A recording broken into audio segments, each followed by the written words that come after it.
പറഞ്ഞാൽ ഇംതിസാലു അവാമിരില്ലാഹി വജ്തിനാബു നവാഹി.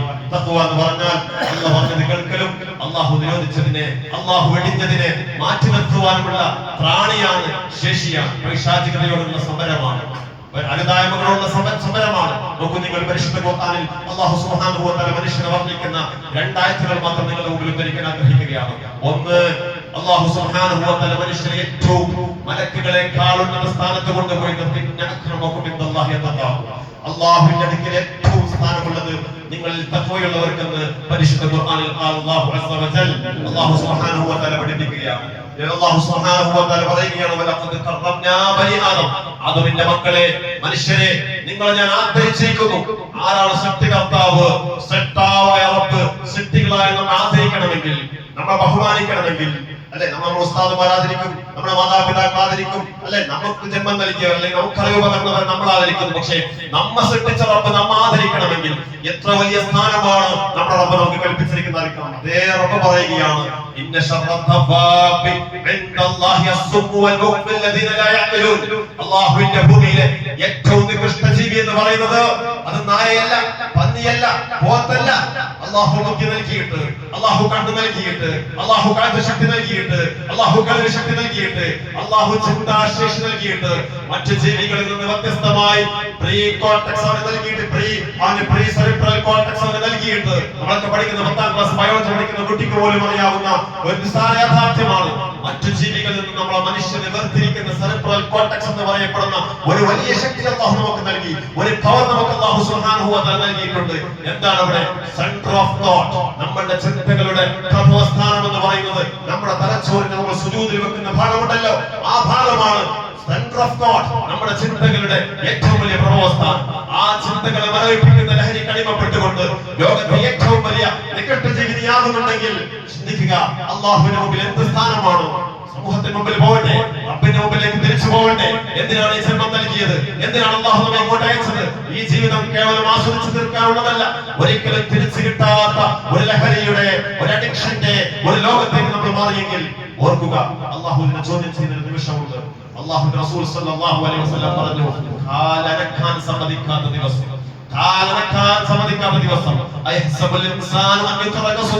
അവിടെ വെറുതെ നിങ്ങൾ വിചാരിക്കുന്നുണ്ടോ എന്റെ ശ്വാസോച്ഛ്വാസങ്ങളെ കുറിച്ച്, നിങ്ങളുടെ ഓരോ നയാ പൈസയെ കുറിച്ച്, ഓരോ ഫലങ്ങളെ കുറിച്ച്, കണ്ണിന്റെ കവട്ടകളെ കുറിച്ച് എല്ലാം അസന്നിഗ്ധമായി കൃത്യമായി അല്ലാഹു എക്സിറ്റ് പരിശോധന നടത്തുന്ന, കൃത്യമായ വിചാരണയ്ക്ക് വിധേയമാക്കുന്ന ദിവസത്തിൽ നിങ്ങൾ ഓർക്കണേ എന്ന് പറയാനാണ് പ്രവാചകന്മാർ വന്നത്. പ്രവാചകന്മാരുടെ ശാസ്ത്രം പറയാനല്ല വന്നത്. ശാസ്ത്രവും മറ്റു നമുക്ക് ഇപ്പൊ പകലാണെന്ന് പറയാൻ ഒരു പ്രവാചകന്റെ ആവശ്യമില്ല. ഇപ്പോ സൂര്യനുണ്ട് എന്ന് പറയാൻ ഒരു പ്രവാചകന്റെ ആവശ്യമില്ല. വെള്ളം കുടിച്ചാൽ ദാഹം തീരുമെന്ന് പറയാൻ ഒരു പ്രവാചകന്റെ ആവശ്യമില്ല.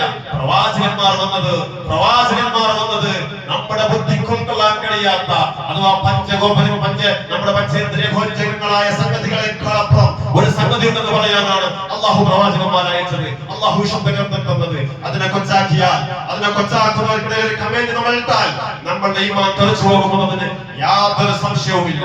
അഖീദയുടെ ബാലപാഠം പറയുന്നവർക്ക് പോലും അറിയാം, അവർക്ക് പിന്തുണ കൊടുത്താൽ ഔറത്ത് ഇസ്ലാം വളരെ കർശനമായി നിയമമാക്കിയ സംഗതിയാണ്. അതിനെ പരിഹസിക്കുന്ന ആരെങ്കിലും ഒരു വീഡിയോ ഇട്ടാൽ, അവന്റെ ലൈക്സിന് വേണ്ടി അവരിട്ട് കഴിഞ്ഞാൽ, അല്ലെങ്കിൽ ഇസ്ലാമിന്റെ എന്തെങ്കിലും പറയപ്പെട്ട ഒരു സംഗതി നിഷേധിക്കുന്ന, കളിയാക്കുന്ന തരത്തിൽ ഒരു ലൈക്സ് ഇടുകയും, ഒരു വീഡിയോ ഇടുകയും, അല്ലെങ്കിൽ എന്തെങ്കിലും ഒരു കമന്റ് ഇടുകയും, നീ അതിന്റെ താഴെ പോയിട്ട് നിന്റെ വെള്ളങ്ങോട്ട് പോകുമ്പോ നിന്റെ ഈമാനാണ് തെറിക്കാൻ പോകുന്നത്. അല്ലാഹു കാത്തുരക്ഷിക്കുമാറാകട്ടെ. ഇതൊക്കെ വിശ്വാസം ശ്രദ്ധിക്കേണ്ട കാര്യമാണ്. വിശ്വാസി എന്ന് പറഞ്ഞാൽ അവൻ കേവലം ഇങ്ങനെ ജീവിച്ചു തീർക്കേണ്ട ഒരുത്തനല്ല. ഒരുപാട് ലിമിറ്റുകളുണ്ട്. അല്ലാഹുവിന്റെ പരിശുദ്ധ ഖുർആൻ ആ ലിമിറ്റുകളുടെ മാനുവലാണ്. നീ എന്ത് ചെയ്യണം, എന്ത് ചെയ്യരുത്. ഒരു മൊബൈൽ ഫോൺ വാങ്ങുമ്പോൾ അതിന്റെ കമ്പനി ഒരു ഓപ്പറേറ്റിംഗ് മാനുവൽ നമ്മുടെ മുമ്പിൽ തരും. ആ ഫോൺ എങ്ങനെ പ്രവർത്തിക്കണം, എങ്ങനെ പ്രവർത്തിപ്പിക്കരുത് എന്ന്. കേവലം ഒരു ചെറിയ വാച്ച് വാങ്ങുമ്പോൾ പോലും അതിന്റെ കൂടെ ഓപ്പറേറ്റിംഗ് മാനുവൽ ഉണ്ടാവും. ഇത്രയും വിസ്മയകരമായ ലോകത്തെ സൃഷ്ടിയിലെ അത്ഭുതമായ മനുഷ്യന് മാത്രം ഒരു ഓപ്പറേറ്റിംഗ് മാനുവൽ ഇല്ലാതെ പോകുന്നത് എങ്ങനെ? ഈ മനുഷ്യൻ തോന്നിയതുപോലെ ജീവിക്കണമെന്ന് പറയുന്ന ആധുനിക സ്വതന്ത്രവാദികൾ, ആധുനിക ലിബറലിസ്റ്റുകളോട് ചോദിക്കുകയാണ്, മനുഷ്യന് മാത്രം എന്തുകൊണ്ട് നിയമം ഉണ്ടാവുന്നില്ല? മനുഷ്യന് നിയമം ഉണ്ടാക്കേണ്ട ആരാണ്? മനുഷ്യനെ സൃഷ്ടിച്ച സൃഷ്ടികർത്താവാണ്. ആ സൃഷ്ടികർത്താവാണ് യുഗയുഗാന്തരങ്ങളിൽ പ്രവാചകന്മാർ അയച്ചത്. ഒന്നുകൂടെ പറയുന്നു, പുതിയ തലമുറക്ക് അവബോധമില്ലാത്തൊരു സംഗതിയാണ് മുഹമ്മദ് റസൂലുള്ളാഹി സ്വല്ലല്ലാഹു അലൈഹി വസല്ലം കൊണ്ടുവന്ന മതമല്ല ഇസ്ലാം.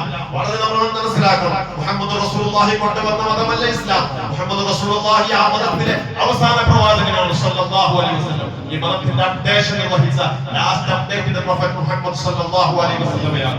ആദം അലൈഹിസ്സലാം മുതൽ 1,24,000 പ്രവാചകന്മാർ പറഞ്ഞ സംഗതിയെ അവസാനമായി ഏറ്റവും ഈ തലമുറയ്ക്ക് ഏറ്റവും സുഭദ്രമായ രീതിയിൽ സമർപ്പിച്ചു പോയ മുഹമ്മദ് റസൂലുള്ളാഹിയുടെ അനുയായികളാണ് നമ്മൾ. ആ പ്രവാചകന്റെ ദിവ്യ സന്ദേശത്തിന് നമ്മൾ ആരും എഴുതി കൊടുക്കാതെ അല്ലാഹു തന്ന ഔദാര്യമാണ് ഈ ഈമാൻ എന്ന് പറയുന്നത്, ഇസ്ലാം എന്ന് പറയുന്നത് നമുക്ക് കിട്ടിയ ഔദാര്യമാണ്. റബ്ബനാ ലാ തുസിഅ ഖുലൂബനാ വഅദ് ഇദ് ഹദൈതനാ. നമ്മൾ പ്രാർത്ഥിക്കാറുണ്ട്, ഖുർആൻ നമ്മൾ പ്രാർത്ഥിക്കാൻ പറഞ്ഞ ദുആയാണ്.